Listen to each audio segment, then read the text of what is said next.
Willkommen in Quito, der Hauptstadt Ecuadors. Wir sind hier etwas überhalb der Stadt auf 3000 Meter und haben einen wunderbaren Ausblick auf die Lichter der Großstadt.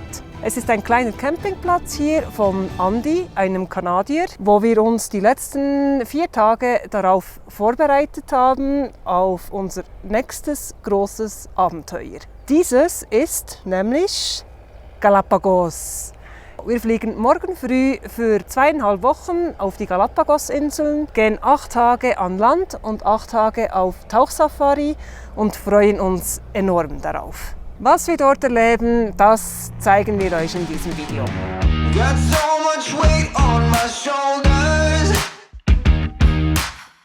It have to knock me out, but I'm still holding the throne. You never know till it's over. So pretty it hurts. Just beware of the thorns. You got a glimpse and you can't resist. Luring you. Wir sind auf den Galapagos-Inseln angekommen. Obwohl diese eigentlich gar nicht so weit von Quito entfernt sind, war es doch eine ziemliche Reise. 3 Stunden Flug, dann einmal per Bus zu einer kleinen Fähre und nochmals 3/4 Stunden lang Busfahrt bis nach Downtown Santa Cruz. Leider reicht es dann nicht mehr, um per Fähre auf eine der anderen bewohnten Inseln zu kommen. Daher haben wir dort eine Nacht verbracht und sind am nächsten Morgen früh mit der Fähre nach Isabela gereist. Eine der 2 Inseln, die wir die nächsten Tage besuchen werden. Klar ist, die Insel hat ein sehr gemütliches und relaxtes Flair, einen wunderschönen weißen Sandstrand, den man insbesondere beim abendlichen Cocktail in einer der paar Bars, die es doch gibt, genießen kann. Wir verbringen jetzt 4 Nächte hier und sind gespannt, was wir alles so für Tiere zu Gesicht bekommen werden.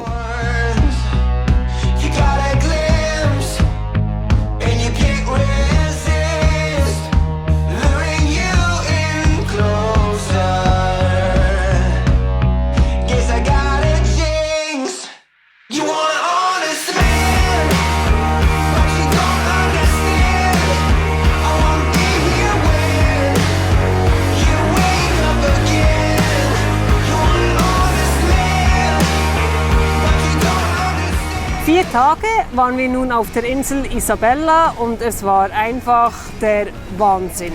Zwischendurch sind wir uns wirklich vorgekommen wie in einer National Geographic Dokumentation. Tiere an jeder Ecke. Schwierig zu sagen, was der Höhepunkt war. Einerseits die Seelöwen, die wirklich an jeder Ecke rumliegen und faulenzen, aber auch die Mariniguanas, ein großer Grund, weshalb wir überhaupt hier auf die Inseln wollten. Die Meeresiguane sind hier auch in großen Kolonien anzutreffen und ja, machen sich auf den Steinen gemütlich, um sich wieder aufzuwärmen von ihrem Nahrungsmitteltauchgang im Meer.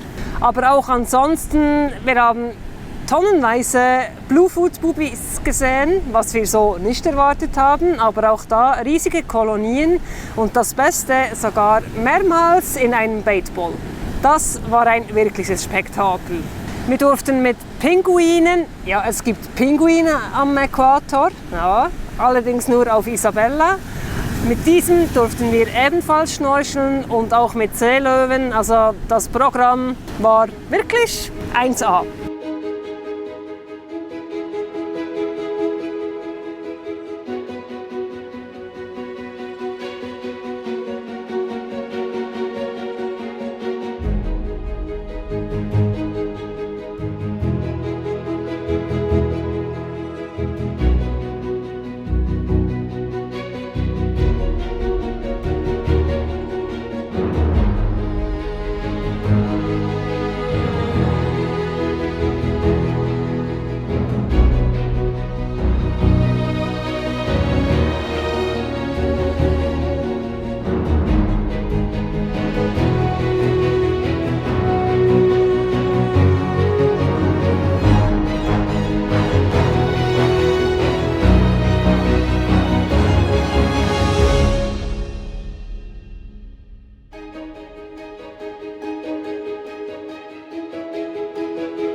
Wir haben nun 4 Tage auf der Insel Santa Cruz verbracht.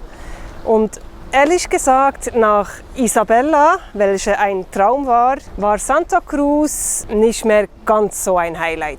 Einerseits kommt es tiertechnisch bei weitem nicht an Isabella heran und andererseits ist es halt einfach deutlich touristischer hier.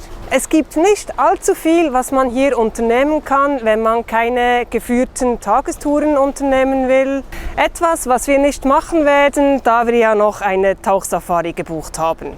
Der schönste Ort für uns auf Santa Cruz war ganz klar die Tortuga Bay, ein wunderschöner Sandstrand. Leider muss man aber zuerst 5 Kilometer laufen, um dorthin zu kommen, aber das nehmen wir ja gerne in Kauf.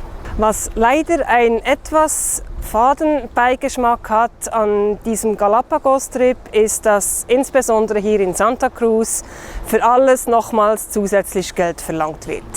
Ich meine, wir bezahlen ja bereits $100 Nationalparkgebühren und $20 Visa-Fee oder sowas Ähnliches. Und da ist es irgendwie schade, wenn dann für einen Lavatunnel zu besichtigen oder ein Schwimmloch, das bekannt sein soll, nochmals $10 pro Person fällig werden und nur mit Guide betreten werden können. Dasselbe beim Transportsystem, also rein das Fährticket ist leider längst nicht alles, was es da zu berappen gibt. Die Frage ist vor allem, was dann mit dem Geld eigentlich passiert, weil irgendwie, also hier in der Stadt in Santa Cruz, sieht man genau einen einzigen Abfalleimer und eigentlich selten bis nie jemand, der ein bisschen reinigt oder sauber macht.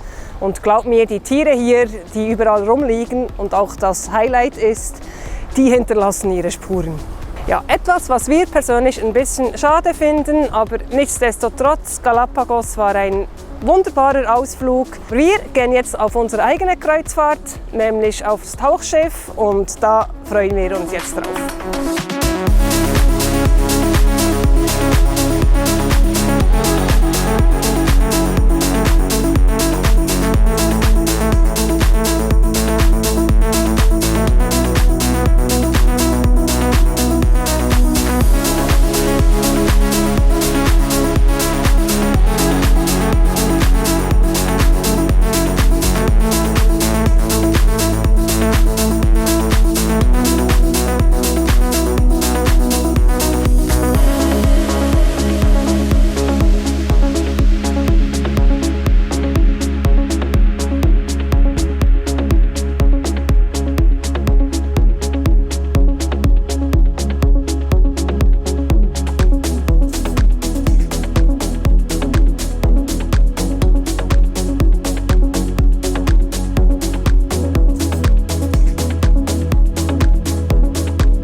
So schnell vergeht die Zeit und 8 Tage sind bereits um.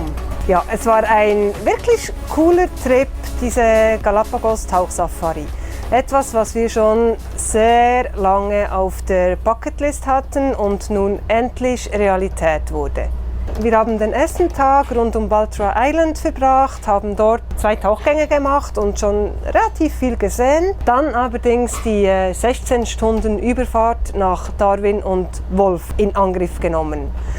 Das ist das Hauptziel jeder Galapagos-Tauchsafari und auch für uns ein Traum, der in Erfüllung ging. Als wir dann angekommen sind, haben wir 3 Tage in Darwin Island und Wolf Island völlig alleine verbracht. Kein einziges anderes Boot, perfekte Sicht, schön warmes Wasser, immer schön Sonnenschein, also traumhafte Bedingungen.